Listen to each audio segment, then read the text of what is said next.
I returned home from work with an unpleasant feeling in my stomach. I didn't know why, but I had a feeling I would soon find out. It was only 5 o'clock on Friday evening. This is unusual for me as I work for myself and like to spend time alone in the office on a Friday night to make sure everything is in order and ready for the big day on Saturday. My name is Mark Ashworth and my business is Ashworth Autos. I started my working life at the age of 16 as a car mechanic. At 20, he opened his own auto repair shop, specializing in expensive European cars. There are a lot of them in our area, but the only mechanic is 150 miles away. Yes, it was expensive, but I had a friendly bank manager who understood my business plan, and I was a very talented mechanic. Plus, I had a deposit left to me by my grandfather. All European cars are driven exclusively by wealthy people. They come to me because I have a good reputation. Soon they began asking me to find cars, usually used ones, for their sons and daughters when they started driving. I quickly added a used car business to my auto repair shop and then an auto body repair shop. Now I am 38 years old. I have 4 locations in the area, and I own a business, according to the most conservative estimates, worth $8 million. I returned home early because my wife, Hannah, said that I needed to be home early today. She has an important proposal, and she wants to talk to me about it. Hannah is 35 years old, and we have been married for 14. We met because her father, John, asked me to find her a car for her 20th birthday. A spark immediately jumped between us. That day, when she was picking up the car, she asked me out on a date. A year later, we got married and now have 2 boys, James, 12, and Martin, 10. Hannah's father, John, is an accountant, but a very nice man. He is a partner in an accounting office and helps me a lot in business, devoting a lot of time to me. Hannah's mom, Stephanie, calls me a fat monkey and makes it clear that she thinks her daughter could aspire to more than me. Hannah has an older brother, Alex, and a younger sister, Susan. Alex never got married, and it is clear that he has no intention of doing so. Susan is married to a lawyer named Barkley. He fancies himself a shark, but he actually makes his living as a trial lawyer. Hannah's mother considers him the best son-in-law in the world. Something happened to Susan in her early teens. I never found out what it was, but she had to have an operation that left her unable to have children. As a result, our 2 boys were our only grandchildren. Stephanie seems to be annoyed by this, but Susan has become depressed because her mother only talks about the children. Hannah is worried about her sister. At one family meeting, I suggested they adopt a child, but Stephanie exploded, saying that she wanted the grandchildren to be biologically hers. John's next proposal was surrogacy. Susan asked how this could be done, and I explained as best I could about IVF. Stephanie wrinkled her nose again, saying it was too complicated, and asked who would be the egg donor. Later that evening, Hannah and I discussed Susan's problem. I suggested that she donate her eggs for IVF. Hannah asked how this would happen, and I replied that I would look into the matter. It turned out that retrieving eggs was not that difficult, and I brought this information home. This way, Stephanie can have her biological children and all will be well in the world. This conversation took place about 3 months ago, and since then this topic has come up randomly, about every 2 to 3 weeks.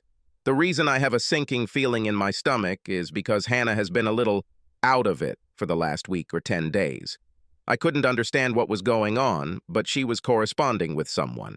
She's usually completely open with her phone, but in this case she was secretive. Besides, we haven't had sex for over a week. She gave me pleasure below the belt, but there was no sex. This is very unusual for Hannah. Our house stands on a plot of just over 1.5 hectares. I inherited the land from my grandfather when I was 11 years old. I built a house on it soon after we got married. My plot is part of a 6-hectare property that my grandfather ran as a gardening business. He left the house and almost half a hectare to my older brother. The remaining 4 hectares were sold for housing development, and the proceeds were transferred to a trust fund for the benefit of the whole family, including the education of our children. The house is not visible from the road, so when I turned towards it, I saw only a few parked cars. and I realized that my bad feelings were justified when I saw John and Stephanie's car, Susan and Barclay's car, and several other people whom I knew to be more distant relatives. I felt like a whole storm was approaching me, and they were going to pretend that it was a light breeze. I parked at the house and went inside, bracing myself for the coming storm. I deliberately entered through the garage door, knowing that they would not hear me. I stood in the utility room and listened, but only muffled voices reached me. I always carry a voice recorder in my pocket. John taught me this as I walked into a meeting to take notes at the end. Out of habit, I turned on the recorder and put it back in my pocket, confident that it would capture most of the conversation that I realized was about to take place. Taking a deep breath, I pushed the door open and entered the kitchen. 8 people were sitting in a corner next to the kitchen. Hannah, John, and Stephanie sat on the 3-seater sofa. Susan and Barclay are on a double. Alex is on a single. And Joan and Karen, the 2 aunts, are on chairs brought from the dining room. The only thing left empty was the chair that had been moved from my home office. It was positioned so that it was surrounded by Alex and the 2 aunties and was directly across from Hannah, John, and Stephanie. Clearly a prepared ambush. As I closed the door behind me, Hannah said, "Come in, Mark, and sit down. We're just discussing a couple of things and would like to hear your opinion." I thought, we'd like to hear your opinion, so now they'll offer me something, and I'm expected to have no choice. I went to the corner but turned one of the stools from the bar counter and sat on it. I wanted the atmosphere in the room to change, and sitting on a high stool, I not only separated from everyone else but also became taller. That is, they would have to look up to me. I was silent, but looked Hannah straight in the eyes, and my face showed great irritation. She blushed when she realized what I was doing, but she couldn't hold my gaze. I slowly looked around the room. John and Alex didn't look at me. Stephanie had an expression of triumph on her face, as if she was about to achieve her cherished goal. Barclay looked into my eyes and grinned, as if he was going to get the better of me, and Susan's face appeared with a smile that had not been there for a long time. Hannah sat silently, waiting for me to speak, but I didn't do this. Looking around the room, I continued to look at her, and she tried her best to avoid my gaze. I thought, I can wait as long as you, and was silent. It turned into a battle, and she started to get angry with me. Finally, Stephanie broke the silence by saying, "We discussed Susan's problem, and it seems we found a solution." I didn't answer Stephanie and continued to look at Hannah, who was now fidgeting under my gaze. Finally, Hannah looked up at me. "Mark, as you know, Susan cannot have children, and you have explored the possibility of surrogacy, and we believe that this is a good option. Mom wants the eggs to biologically belong to the family, so over the past few weeks we have been discussing the option of me being the surrogate mother." I raised my hand to stop her. "Have you discussed this over the past few weeks? And why did they consider it necessary to exclude me from these discussions? Obviously, this decision will have a major impact on the boys and I think we should have been aware of all of this." Stephanie chimed in, "What do you mean? This has nothing to do with you. Just hold her hand and smile." I took a deep breath and turned to Stephanie, keeping my eyes on Hannah. "Naturally, this will affect me and the boys. Their mother will be in an IVF clinic and then carry the baby, which means she won't be able to do certain things for them, like carry them into their crib. Both of her previous pregnancies were difficult, and both times she was hospitalized for a month with high blood pressure. She will have to undergo tests and spend time in the hospital during the birth, which will remove her from their lives. She will also need time to recover. It would take a certain degree of selfishness not to realize how devastating this would be for my family. What worried me the most was when, as I said, IVF clinic, Hannah's gaze slid around the room. Barclay's face grinned, and Susan flinched. What am I missing? Stephanie obviously enjoyed bringing me up to speed. There will be no IVF clinic. My grandson will be conceived in love and passion, not in a test tube. The light bulb went on. This is an ambush, and the others are here to keep me under control. I felt anger flare on my face and shouted, "Hannah, explain everything now."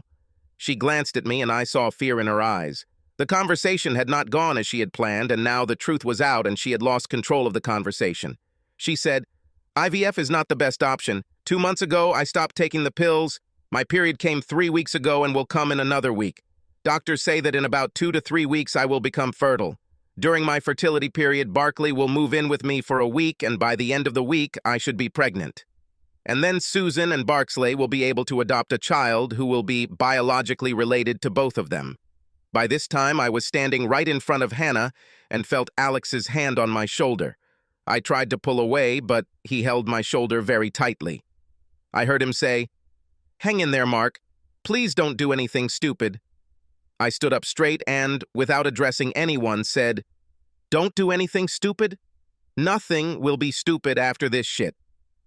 Now I turned to everyone and said, "Get out of my house." Stephanie tried to insist. "No, we must agree and decide whether you will stay in the house when this happens." John was already up and trying to get his wife out of her seat when I said, "John, I've never hit a woman before, but if your stupid wife isn't out of this house in 10 seconds, God knows I'll hit her." At that moment, Stephanie looked into my eyes and for the first time realized the truth of my words. She jumped up and asked, "Hannah, don't you need Alex to stay behind for protection?" I laughed. "If you think I would physically harm my wife, you don't know me. If you think that this nonsense will end well for our marriage, then you really don't know me at all." Hannah gasped and then said, "Mom, please go away. Everyone else leaves. Mark and I have a lot to discuss." When everyone left the house, I went into my office, locking the door. First of all, I downloaded the conversation that had just taken place, then rebooted the recorder. When he did this, Hannah screamed, "Mark, I have never seen you behave so rudely with anyone. You need to come out here and discuss everything like an adult. Good God, she's throwing all this crap at me and she's angry that I'm angry," I thought to myself. I laughed, but remained silent. At work, I have a system for recording all phone calls, SMS, and WhatsApp messages. They are recorded as part of our CRM system and have saved us on more than one occasion when we were billing for extra work. Hannah's phone was a business phone, so all her messages were recorded, although they were saved in the junk folder. I quickly accessed her records and downloaded all the voice calls and messages between her mom, Susan, and Barkley. In fact, everything turned out to be simple. They created a WhatsApp group called Baby. It included Hannah, Susan, Barkley, and Stephanie. Taking my time, I looked through the messages in the group. The discussion started 3 months ago, right after the day surrogacy was mentioned. It all started with Hannah offering to donate eggs for a surrogate mother, and then escalated into her becoming a surrogate mother herself.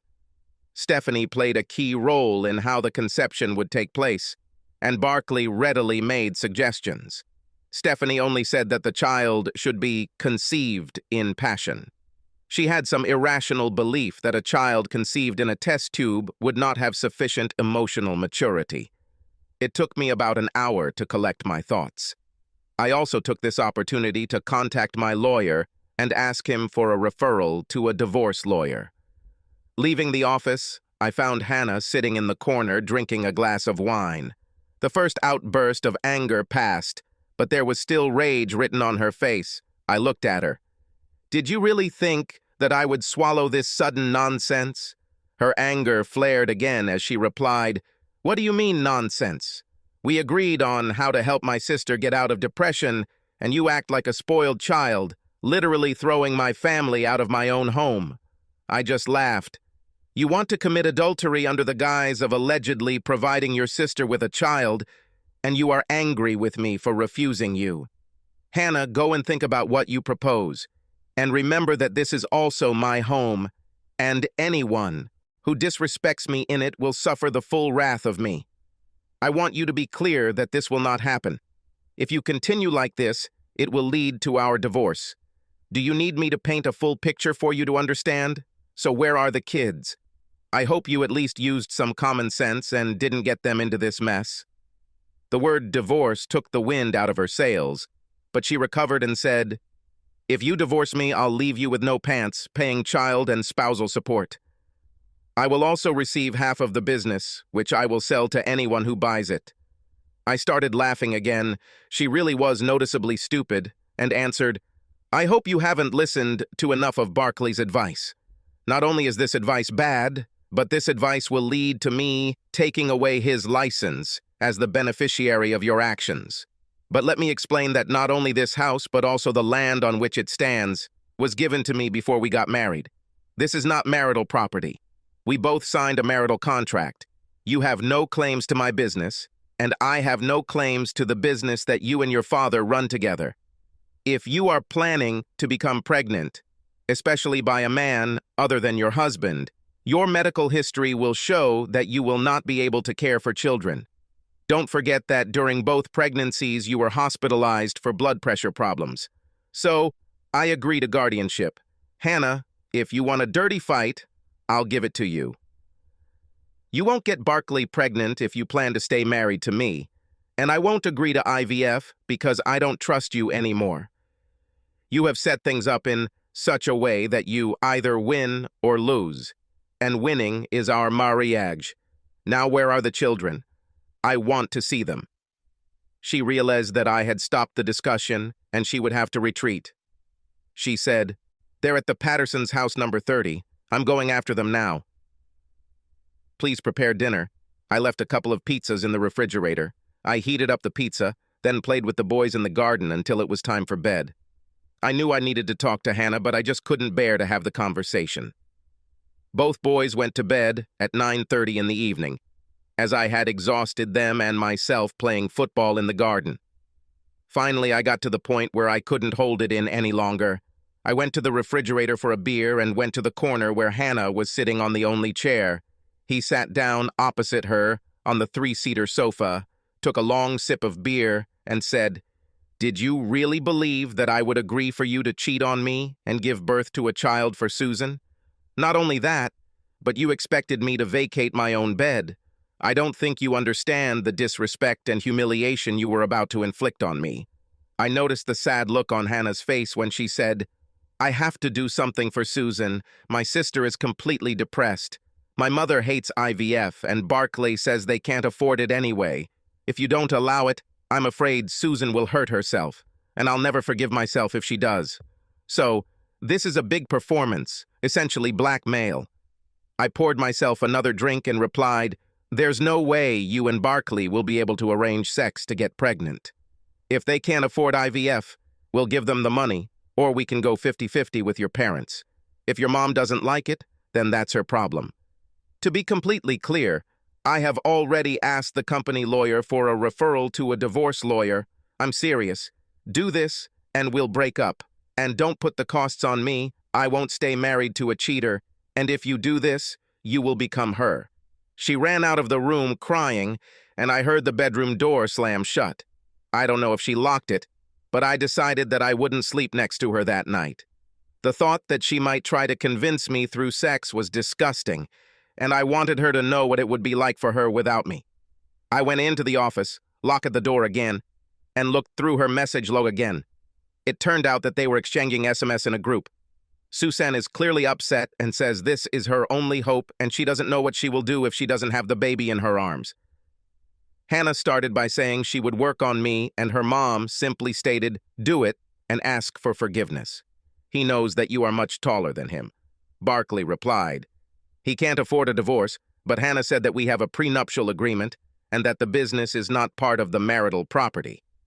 Barclay's only response was, "About." There was silence in the group for a while, but then Hannah jumped out with a message. "He's looking for a divorce lawyer." I checked my email, and Tony, the company's lawyer, responded to my email. "Oh my God. I thought you were both destined to live together. I would recommend Liam Strong. He will email you a list of his requirements." Of course, a letter arrived from Liam Strong. I opened it and read it. The main part of it contained a brief introduction to him and his practice, followed by a request for information.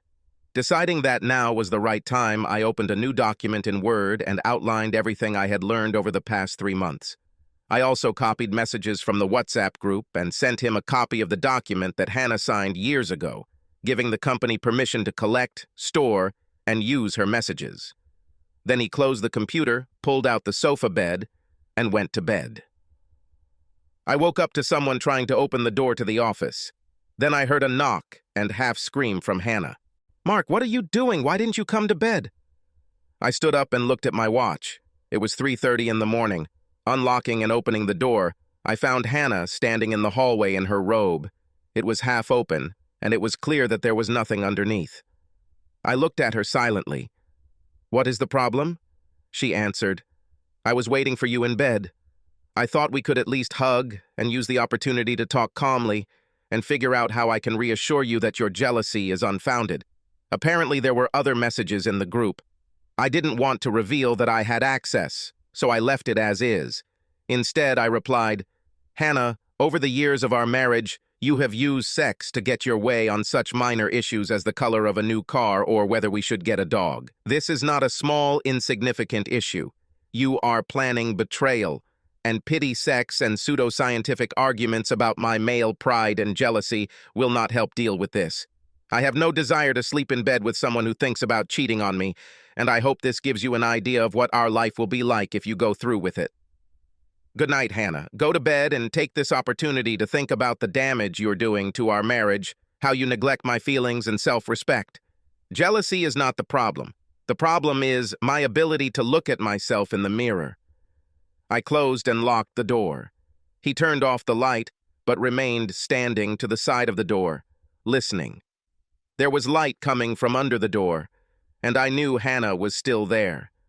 I thought I heard a sigh, and then the light went out.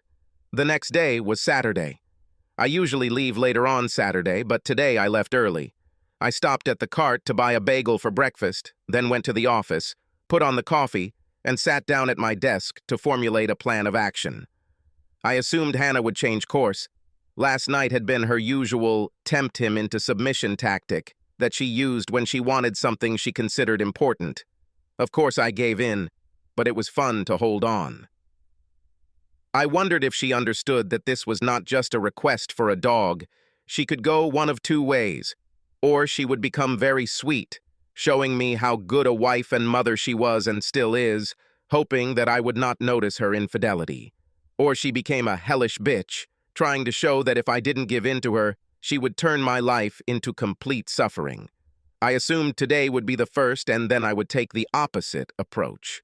I stayed in the office until 4:30, after everyone had left.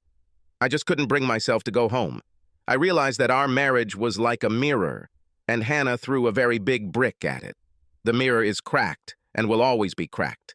I began to think our marriage was doomed, no matter what Hannah did next.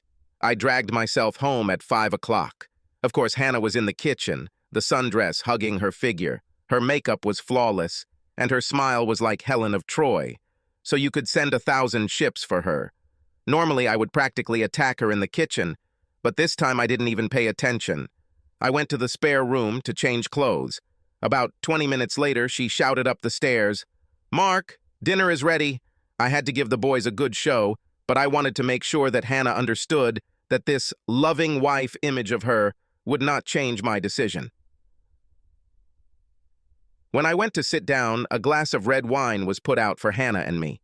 Then she walked over to the table carrying a plate of T-bone steak, a large portion of French fries, and mushrooms, my favorite Saturday dinner. Nothing surprising. I practically ignored Hannah, talking to the boys about everything she couldn't talk about. She tried to change the subject, but I didn't let her. The boys didn't notice, but she did. After eating, she said, "Mark, help me wash the dishes, and the boys will go play a little." I stood up and started to clear the table, but Hannah remained sitting. Hearing that the boys were playing a video game, she said, "Mark, sit down and talk to me. What's the matter?" I returned to the table and sat down. Then he said, "Can you really ask this with a straight face? If you don't know what's going on, then this marriage has even bigger problems than I thought. Let me explain to you. You are planning to cheat on me with the clear intention of getting someone else pregnant. You also know that I'm not buying it, so you put on a loving wife act for me, trying to pretend that if I let you do this, you'll be the best wife and mother a man could ask for. But that won't help, Hannah. If you do this, you will never be a good wife again. You will only be a woman to me who cheats. To be clear, I have already contacted a divorce lawyer and will dissolve our marriage if you do so." Her expression changed from a smiling, loving wife to a bitch. Her voice was a half-whisper, but there was still anger in it. She hissed, "Let me be clear, I decided to do this for my sister. If you can't deal with this, then divorce me." It sounded like a threat. I think she thought I was bluffing. I took a deep breath and said, "Today I sat in the office and thought about what a good marriage is. Marriage is like a mirror, and now you are throwing stones at our mirror. The problem is that our mirror is broken, and no matter how hard we try to put it back together, it will always have cracks. I have a terrible feeling that our marriage now has cracks, and in the end, like a broken mirror, it will collapse. I am not kidding. This is not something I can put up with. You choose them over me and the boys. You have a very short time to show that the most important thing in your life is us. If you don't do this, then, well, there will be nothing left for you and me." I got up from the table and went to the boys' room. We played Call of Duty all night. I had a clear feeling that our family was falling apart, and I was very sad. The next few weeks passed in the same way. Hannah tried her best to be the perfect wife. Every time she tried to talk about the child, I told her the same thing, that this was a reason to break off the relationship. She stopped being so toxic but switched to, "Trust me, Mark." One evening, Susan came over for dinner. After we finished, Hannah invited me to join them in the corner. Susan started the conversation. "Mark, my life will not be complete without a child. I really need him, and what Hannah is willing to do is the greatest gift that can ever be given to me. Can't you open your heart to me?" I looked at Hannah to make sure she understood that I could see this ambush coming from a mile away, and then I said, "Susan, there are several ways to achieve this. Turning Hannah into a cheater isn't one of them." Now I was looking straight at Susan, but I heard a sharp sign from Hannah and continued, "Perhaps life has treated you unfairly, but I am absolutely serious. If you continue down this path, Hannah and I's marriage will be over. Are you willing to sacrifice this for your own personal reason?" There are other questions that no one even mentioned. What happens if Barkley can't finish the job the first time? Will it become monthly until she gets pregnant? It took us 9 months trying to get pregnant with James and 5 months with Martin.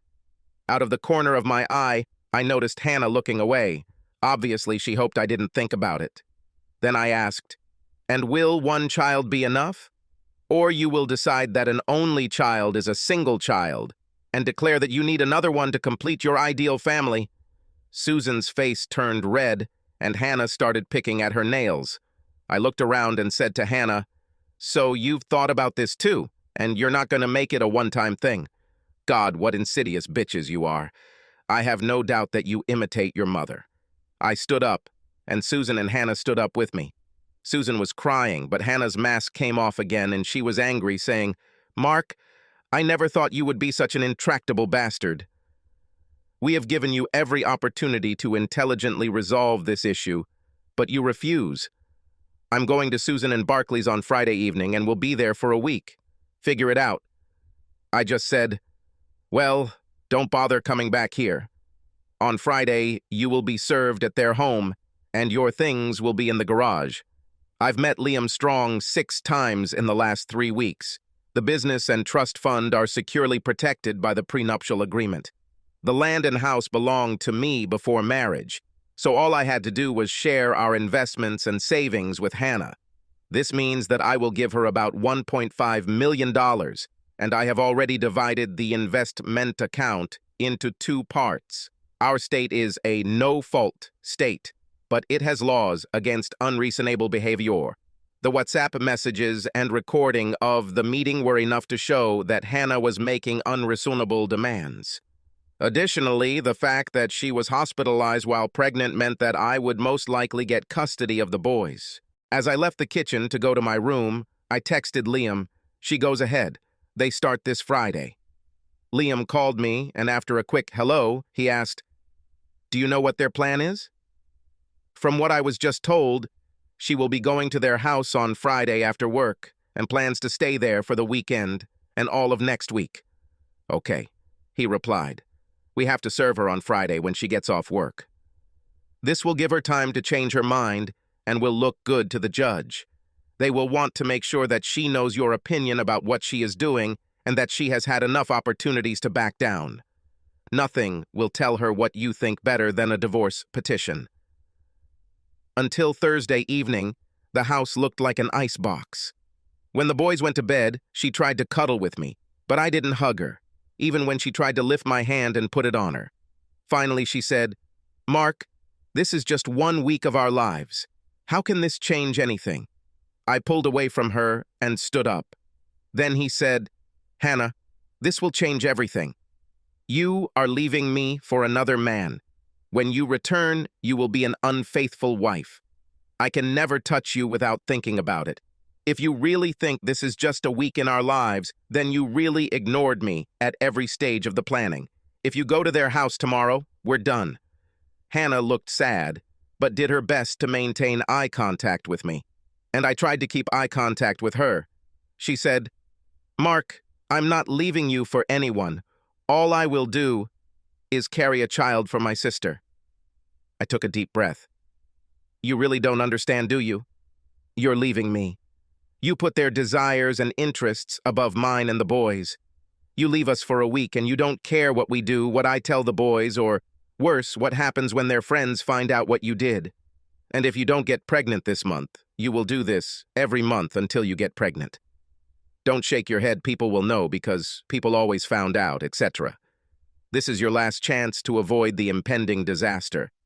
But I fear that you have turned a blind eye to the needs of this family in order to put the needs of your sister and the desires of your mother first. I hope you understand what I'm talking about, and if you decide to continue, you will at least realize that what happens next inevitably depends on your actions."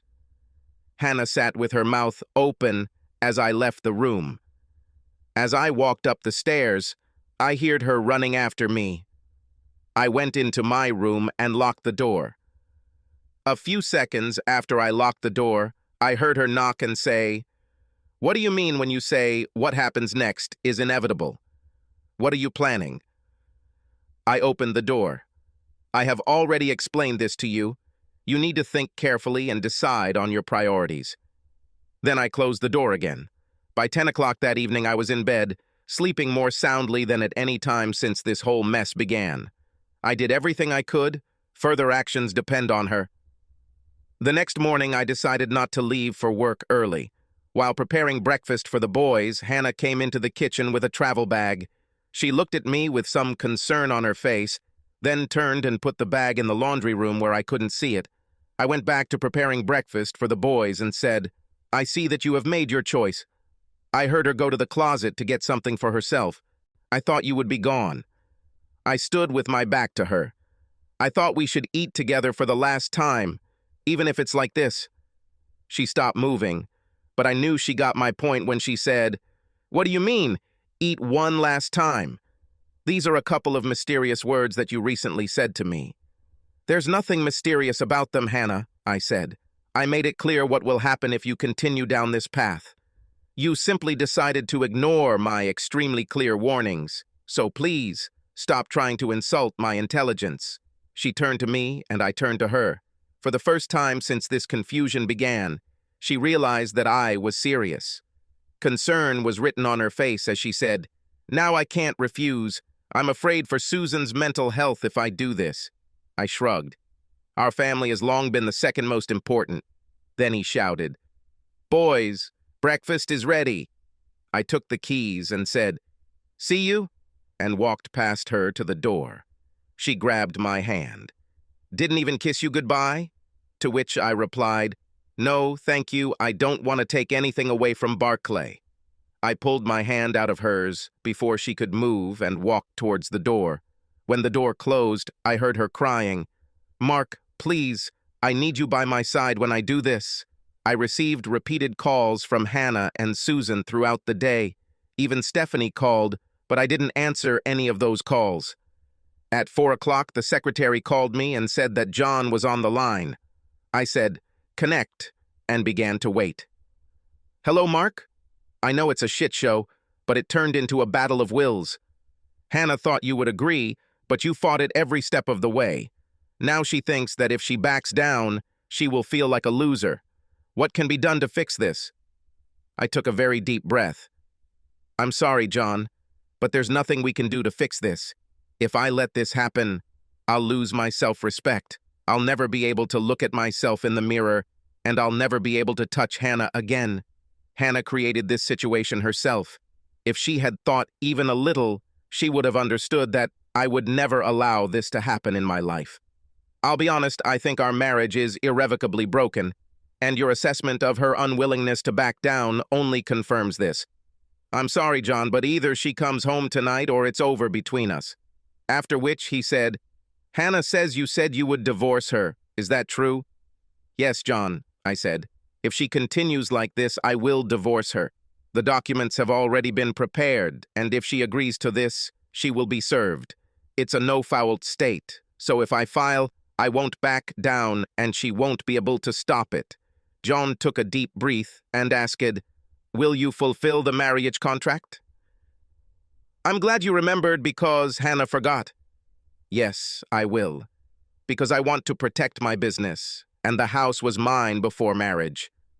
I'll be fair to her, but not overly generous, I said. There was silence for several seconds until John said, I probably would have done the same if I were you. I warned Stephanie not to go down this path, but she said that you were in over your head with Hannah and that you would allow her to do this so as not to lose your social status. I know you much better, and I should have insisted. We ended the conversation by thanking each other. I suspect that the next conversation with John or the rest of the family will not be so friendly. I decided to return home early. The boys will be staying with Mrs. Neal, our neighbor, and I need to get into a new rhythm of life because their lives are about to be turned upside down when the phone rings. It was John again. He simply said, Damn it, Mark. Today she was served with a divorce petition. Yes, John, I told you what I would do. Now she knows how serious I am. Now it's time for her to make a decision. Me and the boys or Susan and Barkley. There was silence on the line for a few seconds. Then John said, She's shocked. Stephanie is ready to tear you apart, and Susan has fallen into such a deep depression that we can't even get through to her. You really turned this family inside out. I answered, I'm sorry, John, but now you know how I've been feeling for the last 3 weeks. It's not my fault, but I have no choice. Tell Hannah that her actions will give me the answer. If he returns home, we can talk. But if not, then I will understand that I am only in second place. With these words, I hung up. I didn't need John's answer. I drove home, picked up the boys, and ordered pizza for dinner. If Hannah comes home, it will be a war zone. We had already eaten, and I turned on the dishwasher when I heard the sound of a car approaching. I looked out and saw John, Stephanie, and Hannah getting out of the car.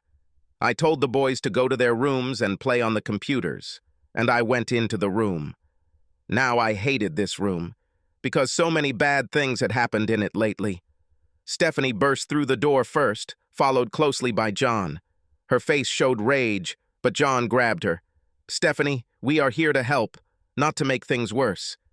You should let Mark and Hannah talk. Stephanie spun on her heel. How could things get worse? This simple man is preventing our daughter from giving us grandchildren. I won't put up with this.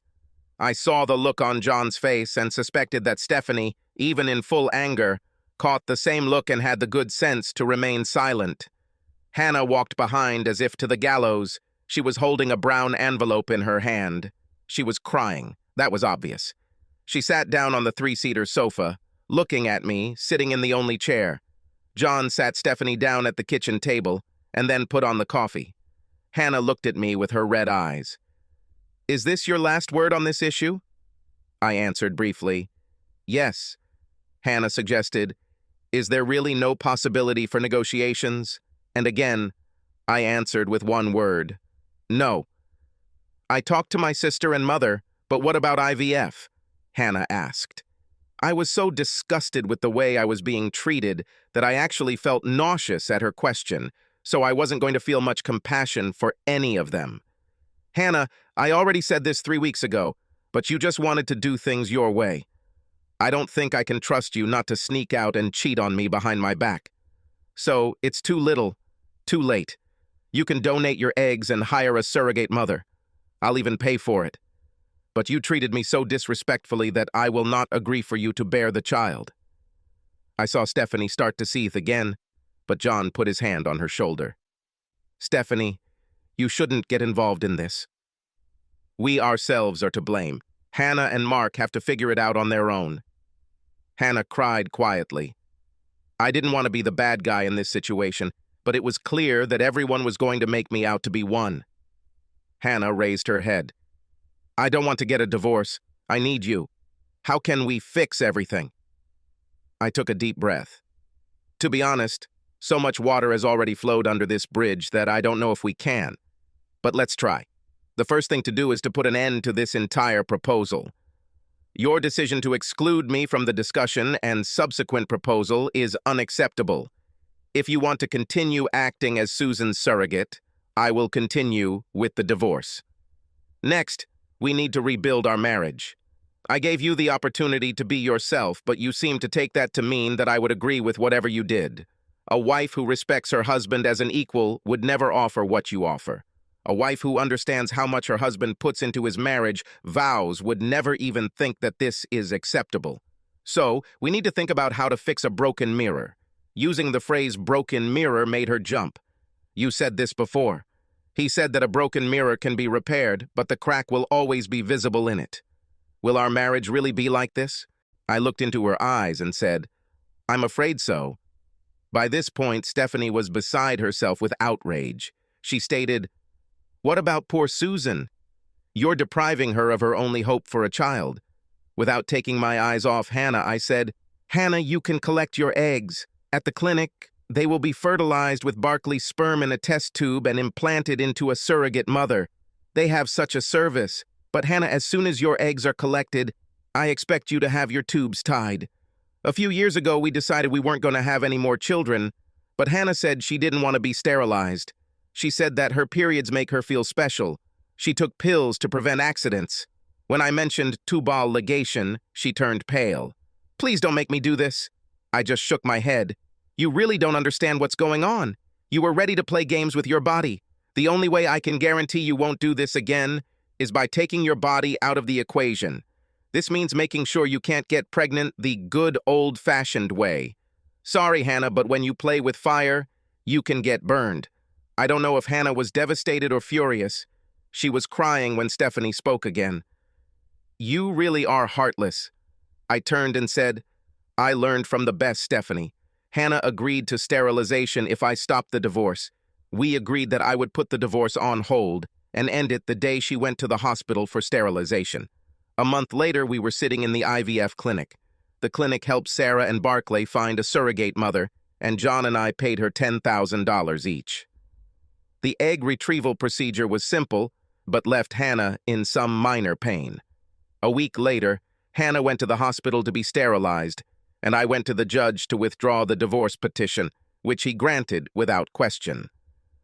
Life continued seemingly normally, but our once very active sex life faded away, and we regularly sat in separate chairs in the evenings watching TV, with nothing to say to each other. The surrogate mother was given 2 viable eggs about a month after the retrieval. Unfortunately, she suffered a miscarriage in the 3rd month.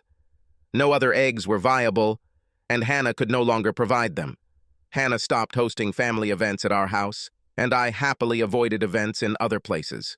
It doesn't take a genius to realize that we are actually 2 people raising children who have a piece of paper saying we are married, but no real relationship. Everything I predicted came true. Hannah proposed a hopeless situation, and such an outcome was inevitable. The loser, Hannah, could not stand the winner, me. This went on for 10 years. We did everything for the sake of the children: sports, events, parent committee. No matter what, I was there, and Hannah was always by my side. All our parents were jealous of us, but at home we had a different life. Of course, we shared a bed, but there was no intimacy. We had sex, and over time the frequency of this sex increased, even reaching 2 or 3 times a week, but there was no love in it.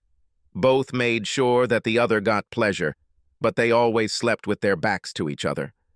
Martin started his own business at the age of 16, creating apps that he sold in various app stores. Things were going well for him when one day a large company from San Jose came into town and offered him a 7-figure sum to buy his business and also work at their enterprise with a 6-figure salary per year. He was 20 years old, and he jumped at the offer. He and I drove to San Jose to look at the location, and he rented a house in a gated community just off the freeway. James was 22 years old and had just married his college sweetheart. Both were accountants and worked for John. They rented a small house, but real estate prices in our city had risen sharply, and so far they could not afford to buy. I set up a trust fund to buy them a house. Hannah and I had become empty nesters, and it was clear that neither of us wanted to say anything to each other. 2 weeks after James's wedding, Hannah asked me to come home early. I arrived and saw her sitting in the kitchen with a suitcase in her hands. She cried, but then she began, "Mark, I think we both knew this was coming." From that day, in this room 10 years ago, we ceased to be husband and wife. We were ships passing in the night, with some advantages. I think it's time to admit that our marriage is broken, and, like a mirror, no matter how hard we try to avoid it, the cracks are too big to ignore. I filed for divorce, and under exactly the same conditions as you. I guess you don't need me to get things done properly. My lawyer's details are on the envelope. Maybe we can make everything as simple and friendly as possible. I had to agree with her. When I applied 10 years ago, I divided everything. She had her own checking account, her own investment account, her own retirement account, and her own credit cards. I had the same thing. This divorce has been in the making for 10 years. But it is impossible to stop a catastrophe once it has already begun. And it very much began in this room 10 years ago. I nodded. I think it's for the best. I won't delay. Let me know who to contact so we can wrap things up as quickly as possible. Hannah stood up and kissed me on the cheek, the first affection we had shown each other in a long time. She said, "I packed my things for the week. I'm going to rent one of the apartments on the same block as James's apartment. I'll let you know when I'm there and get someone to take my things out. Do you mind if I take some of the furniture?" "Yes, just leave me a couple of chairs and a bed." At this, she laughed. "I doubt most of this will fit in my new apartment." Then she said, "See you, Mark," and left the house for the last time. I was a little sad, but the main feeling was relief. We haven't been a couple for a long time, and this led to the end of the relationship. I contacted Liam, and he agreed to work for me again. The judge wanted us to go to counseling, but we both said the marriage wasn't worth saving, so he granted the petition, and the divorce was finalized in 90 days on exactly the terms Hannah proposed. Shortly before the divorce, James announced that they were expecting a new baby. The problem was that he hardly came to see me, so I made some important decisions. The first thing is to sell your business. I had just put it up for sale when one of my biggest competitors came and offered $30 million to take it. I agreed with pleasure. The business was not worth that amount to anyone but them. After which I gave James the house and moved to a small town in Napa Valley. The town was so small that there was not a single auto mechanic in it, so I opened my own business. This time it was small, only I worked in the workshop and at the hours that I needed. Even better, Martin could now work most of his time remotely, so he came to live with me in my new home, working from the office we set up in the basement. I went back and forth to our hometown. James was still a little upset about the divorce, but he wanted me to be involved in baby Jane's life. I liked visiting her. About 2 years after she was born, I met Hannah at the house. She was dating a doctor who was one of her clients. I was happy for her. Soon after, I found myself at a networking event in my new city where my accountant invited me. At the event, I met Ruby, a 30-something web designer. The next night, the networking group was having a drinks party, and as we were leaving, Ruby said, "I hope you'll be at the party." I looked at her and realized she was grinning cheekily as she said this. I smiled and asked, "Okay, is it fun there?" Without wasting any time, she replied, "This time it will be, I promise." Ruby was 20 years younger than me, but she consumed me that night. We never got married, but after that night I never lacked company. After her miscarriage, Susan was devastated. She started going to counseling, then quit her job and went back to college to become a teacher of special needs children.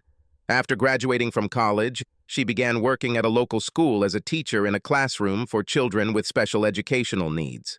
She found the love she needed in this class. Her depression lifted, and she began to think that not having children was the best thing that had happened to her. Barkley has turned into an old goat.